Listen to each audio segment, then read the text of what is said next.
அனைவருக்கும் வணக்கம். என்னோட பேர் சின்னதா. இப்போ நான் உங்களுக்கு ஒரு குட்டி கதை சொல்ல போறேன். அந்த குட்டி கதையோட தலைப்பு என்னன்னா வாட்டர் குரூப். என்னன்னா இந்த இங்கிலீஷ் ப்ரோக்ராம் என்ன வாட்டர் குரூப் பத்தி சொல்றேன்னு பாக்குறீங்களா? வாங்க கதைக்குள்ள போலாம். கடவுள் ஒரு வாட்டர் குரூப்பை உருவாக்குறாரு. அந்த வாட்டர் குரூப்புக்கு உலகம் அப்படின்னு சொல்லிட்டு பேர் வைக்கிறார். ஃபர்ஸ்ட் அந்த குரூப்ல வானத்தையும் பூமியையும் ஆட் பண்றாரு.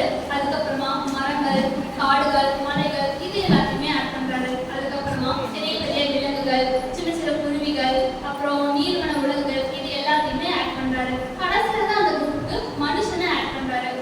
மனுஷனை ஆட் பண்ணதுக்கு அப்புறம் கடவுளுக்கு ரொம்ப சந்தோஷம். பரவாயில்லையே மனுஷன் இந்த குரூப்பை நல்லா பாத்துக்கிறானே அப்படின்னு சொல்லிட்டு மனுஷன் அந்த குரூப்போட அட்மின் ஆகிட்டு கடவுள் அந்த குரூப்பை விட்டு லெஃப்ட் ஆகி வெளியே போயிட்டாரு.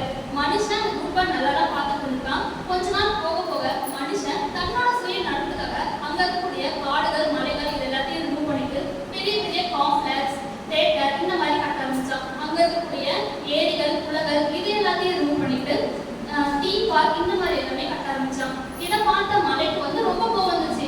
சரி என்னடா